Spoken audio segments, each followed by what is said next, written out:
एक बार की बात है। एक गांव में रामदास नाम का एक नेक और ईमानदार व्यक्ति रहता था। वह हमेशा जरूरतमंदों की मदद करता, सच्चाई के मार्ग पर चलता और किसी का बुरा नहीं चाहता। लेकिन फिर भी उसके जीवन में दुखों की भरमार थी। दूसरी ओर उसी गांव में रघुनाथ नाम का एक धूर्त और लालची व्यक्ति था, जो दूसरों को धोखा देकर छल कपट करके धन कमाता था। आश्चर्य की बात यह थी कि रघुनाथ का जीवन ऐशो आराम से भरा था, जबकि रामदास कठिनाइयों से घिरा रहता था। रामदास के मन में यह सवाल बार बार उठता, मैं सारा जीवन अच्छे कर्म करता हूं, फिर भी मुझे दुख क्यों मिलता है? और रघुनाथ जैसा पापी व्यक्ति सुखी क्यों है? अपनी इस दुविधा को सुलझाने के लिए वह गांव के एक ज्ञानी संत के पास गया और अपनी पीड़ा व्यक्त की। संत मुस्कुराए और बोले, बेटा, मैं तुम्हें इस प्रश्न का उत्तर एक कहानी से दूंगा। संत ने समझाया, एक राजा था जो न्यायप्रिय था, लेकिन उसके राज्य में एक अपराधी था जिसने बहुत सारे पाप किए थे।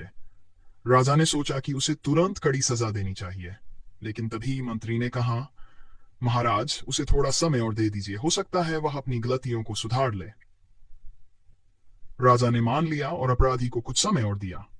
दूसरी ओर एक सैनिक था जिसने हमेशा ईमानदारी से राजधर्म निभाया। एक दिन युद्ध में वह घायल हो गया और उसकी मृत्यु हो गई। लोग सोचने लगे कि जिसने जीवन भर सेवा की उसे मृत्यु मिली, और जो अपराधी था उसे समय मिल गया।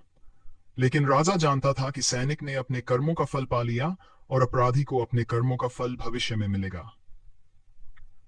संत ने आगे कहा, रामदास, यह संसार एक कर्म भूमि है। तुम्हारे पिछले जन्मों के कर्म भी तुम्हारे वर्तमान जीवन को प्रभावित करते हैं।